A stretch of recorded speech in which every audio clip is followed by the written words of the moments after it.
Hello everyone, आज हम class 10 science chapter 2 के एनसीईआरटी क्वेश्चन को इजी लैंग्वेज में डिस्कस करेंगे। स्टार्ट करते हैं। फर्स्ट क्वेश्चन है, a solution turns red litmus blue, its pH is likely to be 1, 4, 5, 10। यानी कि अगर हमारा सॉल्यूशन लिटमस पेपर को रेड से ब्लू में कन्वर्ट कर दे तो उसकी पीएच कितनी होगी? तो उसकी पीएच होती है 10। यानी कि 7 से नीचे जो पीएच होती है वो एसिडिक होती है और 7 से ऊपर जो पीएच होती है वो बेसिक होती है।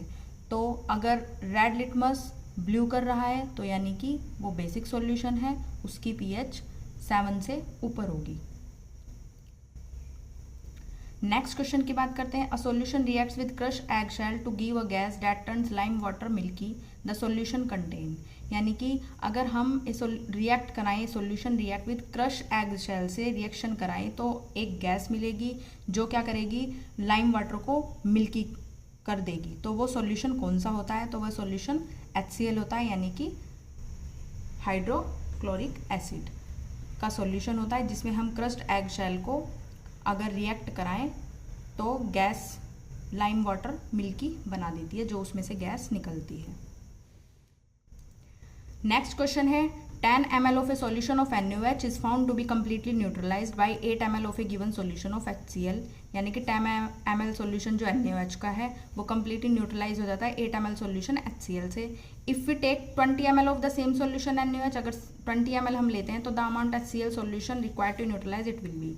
अगर 10 की बात करें तो 8 ml से न्यूट्रलाइज हो रहा है, यानी कि अगर उसका डबल कर दे तो कितने से होगा? तो अगर हमने 10 की जगह 20 यानी कि डबल कर दिया सॉल्यूशन, तो यहाँ पर भी 8 × 2 16 ml हमारे रिक्वायर्ड सॉल्यूशन होगा, जिसकी हमें ज़रूरत पड़ेगी न्यूट्रलाइज करने में। यानी कि 20 ml सॉल्यूशन को न्यूट्रलाइज करने में 16 ml सॉल्यूशन की ज़रूरत पड़ेगी। Next question, which one of the following types of medicine in use for treating indigestion? Indigestion में कौन से मेडिसिन हम यूज़ करते हैं? Antibiotic, analgesic, antacid, antiseptic. तो उसमें हम एंटासिड यूज़ करते हैं जो हमारे इंडाइजेशन में हेल्प करती है। Write word equation and then balanced for the reaction taking place when.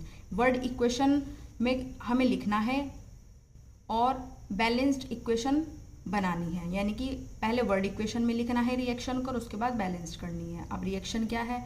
Dilute sulphuric acid. Dilute sulphuric acid की हम रिएक्ट कराते हैं जिंक ग्रैन्यूल से। चलिए देखते हैं।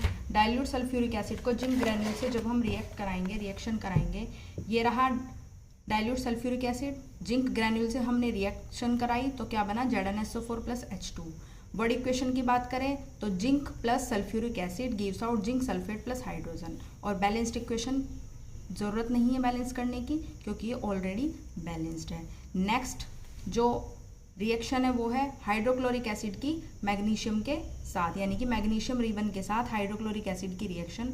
तो पहले हम इसके वर्ड इक्वेशन लिखते हैं, तो magnesium ribbon plus hydrochloric acid gives out magnesium chloride plus hydrogen.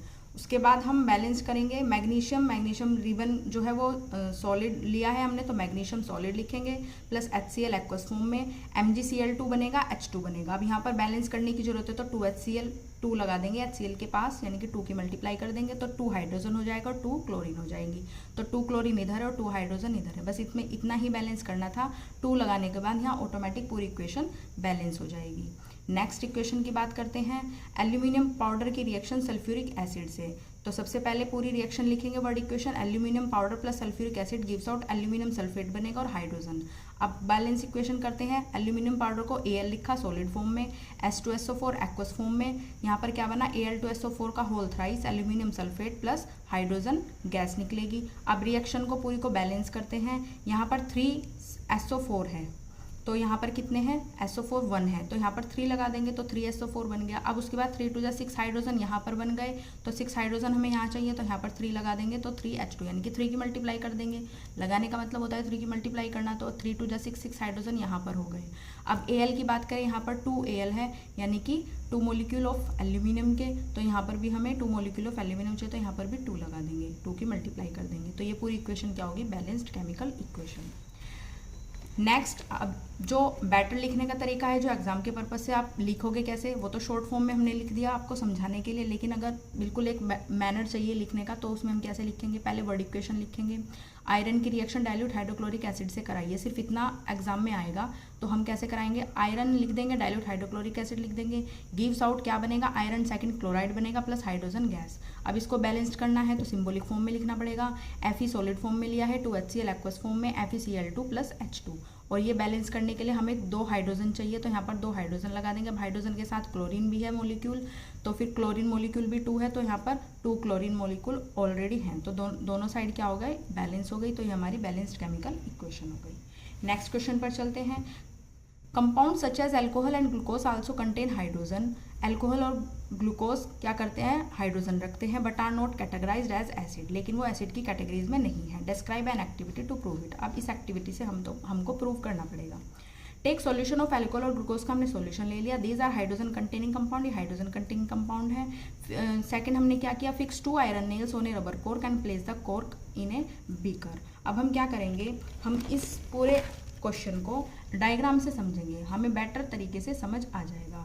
इसमें हमें क्या करना है, हमें 2 कॉर्क लेनी है और उसको फिक्स करना है, और iron nail on A rubber cork and place the cork in a beaker, यानी कि बीकर में हम ये पूरी एक रबर कॉर्क है और ये आयरन नेल हमने लगाई है फिक्स करके, और बीकर के अंदर हमने ग्लूकोज सॉल्यूशन भर लिया।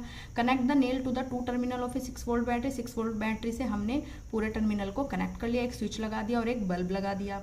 उसके बाद let us now take glucose solution C6H12O6 in the beaker and switch on the current. अब हम क्या करेंगे, इसमें बीकर में ग्लूकोज सॉल्यूशन भर लेंगे और स्विच ऑन कर देंगे।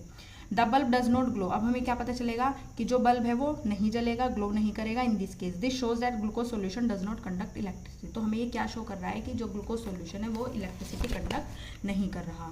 If we repeat this experiment by taking alcohol. अब हम एल्कोहल से भी ये जो एक्सपेरिमेंट है इसको रिपीट करेंगे। In the beaker the bulb does not glow again, this shows that alcohol solution also does not conduct electricity. तो एल्कोहल भी इलेक्ट्रिसिटी कंडक्ट नहीं करेगा। कंक्लूजन पर आते हैं। From this experiment we conclude that the hydrogen containing compound such as glucose and alcohol are not categorised as acid.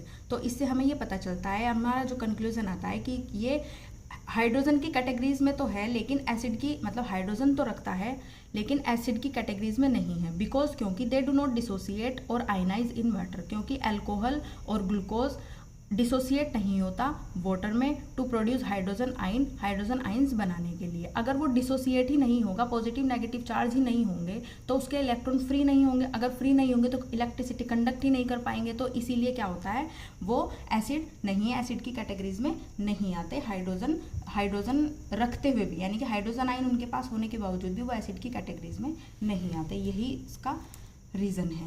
Y does distilled water not conduct electricity whereas rain water does. Distilled water does not conduct electricity because it does not contain any ionic compound. Distilled water में कोई भी ionic compound नहीं है, जैसे कि acid और bases और salt dissolve in it. On the other hand rain water conduct electricity. Rain water electricity conduct करती है क्योंकि due to the presence of carbonic acid, carbonic acid की प्रेजेंस होने की वजह से जो रेन वाटर है वो क्या करती है, इलेक्ट्रिसिटी कंडक्ट करती है। आज हम 7 क्वेश्चन ही करेंगे। आगे के नेक्स्ट क्वेश्चन नेक्स्ट वीडियो में मिलेंगे आपको। अगर आपने ये एनसीईआरटी सेकंड चैप्टर के एनसीईआरटी की एक्सरसाइज के क्वेश्चन है, हमारी इस एक्सरसाइज में 15 क्वेश्चन है, जिसमें हमने 7 क्वेश्चन अभी कवर किए हैं इस वीडियो में। जो लास्ट वीडियो है उसमें जो इंटेक्स्ट क्वेश्चन होते हैं, यानी कि बुक की एक्सरसाइज के बीच में जो क्वेश्चन होते हैं, हमने कुछ वीडियो में, शायद 2 वीडियो में हमने उनको कवर किया है। अगर आपने वो वीडियो नहीं देखी है, आप प्लेलिस्ट में जाकर वह वीडियो देख सकते हैं। लिंक भी डिस्क्रिप्शन में मिल जाएगा, आप लिंक भी क्लिक करके उसको प्लेलिस्ट को ओपन करके देख सकते हैं। तो आपको वहाँ पर सारी वीडियोस मिल जाएंगी। फर्स्ट चैप्टर की वीडियोस भी है एनसीईआरटी क्वेश्चन की, और सेकंड चैप्टर की वीडियोस भी एनसीईआरटी क्वेश्चन की। उसमें हमने सब क्वेश्चन विद एक्सप्लेनेशन कवर किए हैं। अगर आपको पीडीएफ नोट्स के साथ चाहिए तो आप टेलीग्राम चैनल को भी ओपन, उसका लिंक भी हम डालते हैं डिस्क्रिप्शन में, आप उसको भी ओपन करके देख सकते हैं। वहाँ से आपको हेल्प मिल जाएगी। शायद आज की वीडियो आपके लिए कुछ हेल्पफुल हुई हो। तो अगर आपको वीडियो अच्छी लगी तो लाइक करें, अगर चैनल पर न्यू है तो सब्सक्राइब करें। Thank you.